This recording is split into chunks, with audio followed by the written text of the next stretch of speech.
Okay, let's dive right into this explainer. I'm stepping into my role as your cluster lead for disaster field operations today to bring you a strategic debrief straight from the front lines. This is for all of us here on the Operational Preparedness and Response Committee. The goal? Bridging that massive gap between our official, high-level humanitarian guidelines and what actually happens in the mud, the dust, and the absolute chaos of the field. We often write these policies in very comfortable offices, but the execution is a whole different story. There is a huge paradox we have to confront right off the bat. Up at headquarters, we tend to prioritize aid based on, abstract metrics, predetermined categories, and really rigid key performance indicators. But our local teams, they operate on a totally different frequency. For them, it's all about relationships, fairness, and trust. Think of this as a bridge. One side is our donor expectations, and the other is the turbulent, messy reality on the ground. Our job today is figuring out how to safely cross that bridge without losing our operational integrity or our humanity. To get us fully prepped for future deployments, we're breaking this debrief down into 5 crucial themes straight from recent field data. We've got rules versus field reality, relationships over rigid criteria, logistics under disaster pressure, building sustainable local capacity, and finally, a new operational framework. Let's hit it. Starting with Part 1, Rules versus Field Reality, the Human Element. What actually happens when our experts and their clipboards hit a local village grappling with severe droughts and flooding? Well, the data spreadsheets definitely miss this undeniable truth. A local NGO coordinator named Saka told our field researchers, and I quote, "Neutrality is for those who don't have relationships. Impartiality is for those without obligations." This really hits the nail on the head. Impartiality is often a total luxury for folks without local family and community duties. For a local worker, his relationships are literally his strength. He can't be purely neutral when his own community is starving, but he absolutely can be fair. He helps the people he can genuinely look in the eye the next day.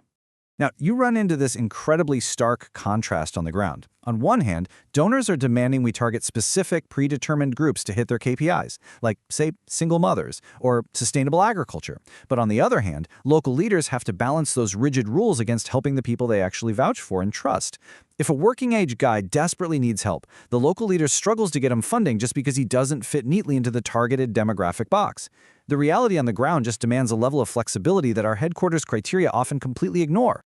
Moving to Part 2, Relationships over Rigid Criteria, the Relational Field Logic. Why do our teams on the ground rely on this logic instead of our rigid donor checklists? It really boils down to the fundamental difference between a transaction and a partnership. Look, our interactions with donors, they're essentially transactional business agreements. Money comes in, a service and a KPI report go out. But our actual work in the villages requires true relational partnerships built on mutual insight, shared realities, and deep trust. You simply cannot form a relational partnership with a donor who never visits the dusty roads of Prey Veng to look at a dried-up well or speak directly with a struggling family. Let's put this into a tactical perspective. Think about the financial realities out there. A woman in Prey Veng, whose husband had to migrate to Thailand just to find day labor, absolutely did not need one of those high-interest microloans from local moneylenders that flood these zones. Honestly, those just create inescapable debt traps. What she desperately needed was a really small, dignified $50 to $70 grant to buy some chickens and build genuine self-reliance. It's a total game changer. Small, targeted grants, given with trust, create sustainable change. Debt just creates desperation. All right, shifting gears to Part 3, Logistics under Disaster Pressure, the Crucible of Nepal 2015. When a 7.8 magnitude earthquake shatters a country's entire infrastructure, all of our high-minded headquarters logic is instantly put to the ultimate stress test. Take our standardized non-food relief item kits, our NFI kits. Our official guidelines strictly demand we distribute exactly 2 tarps, 2 blankets, a toolkit, and kitchen utensils to a quota of exactly 40,000 targeted families. But out there, denying a family basic survival tools just because of a spreadsheet quota clashes violently with human reality. When communities need more help than we pre-agreed upon, our system actually requires us to reject the lists. Telling a family sitting in the literal rubble that they don't get a tarpaulin because they aren't on our list is a profound moral challenge for our field operatives. And that kind of rigidity creates cascading logistical failures. In Nepal, for instance, we carefully sourced 4-wheel drive trucks for distributions in the Gorkha district. But then, drivers rightfully refused to drive on landslide-blocked roads because of the massive safety risks. This forced our logistics teams to dynamically relocate distribution points closer to major highways just to keep our teams and the drivers safe. In a major disaster, your brilliant plan is really only as good as the road conditions on that exact day. To combat the constant aftershocks, blocked routes, and communication blackouts, standard waybills just weren't cutting it. We had to immediately upgrade our tactical requisition forms. We're talking mandated, precise GPS locations, alternate route descriptions, strict contact names at both ends, and specific vehicle size limits. We literally couldn't plan distributions weeks in advance. We could barely finalize them the day before. Total adaptability had to become our primary supply chain strategy. That brings us to Section 4, building sustainable local capacity, transitioning out. What happens when the emergency phase actually ends? Because eventually, the international teams have to pack up and go home.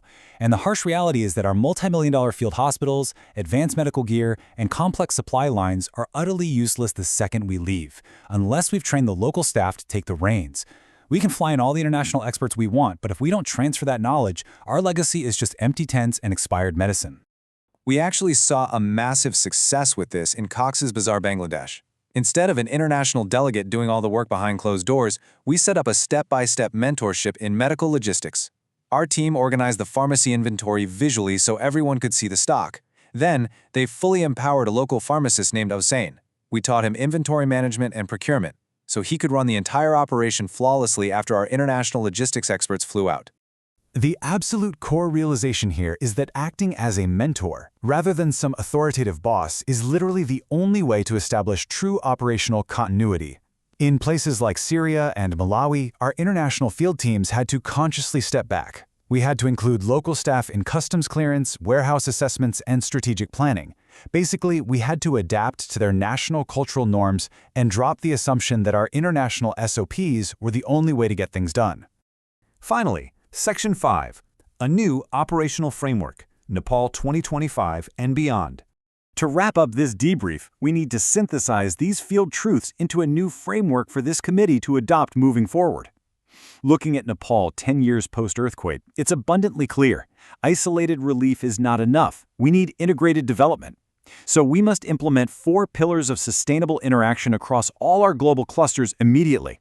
First, national ownership. Local actors lead, we mentor. Second, long-term partnerships. Our aid has to integrate into existing societal growth, not run parallel to it. Third, transparent financing. Funds go where the actual need is, not where it looks best on a PR brochure. And fourth, training and capacity, empowering communities so they aren't dependent on us forever. As decision makers, we've got to eliminate the unconscious competition between NGOs for funding and PR. Too often, we're out there tripping over each other, just trying to plant our flag in a disaster zone. We need to stop chasing donor visibility. We need to end reactionary, short-term aid projects that don't leave a lasting impact. Our job is to act as catalysts to accelerate local recovery, not as governing entities dictating the recovery. I want to leave the committee with this final provocative thought for all our future deployments. Are we finally ready to sacrifice our own headquarters visibility to truly build local resilience? Think about it. If we actually want to bridge the gap between our logic and their reality, the answer has to be yes. Thanks for engaging with this explainer debrief, everyone. Take these insights, challenge your current frameworks, and let's go build a much more grounded, human-centric response strategy. See you next time.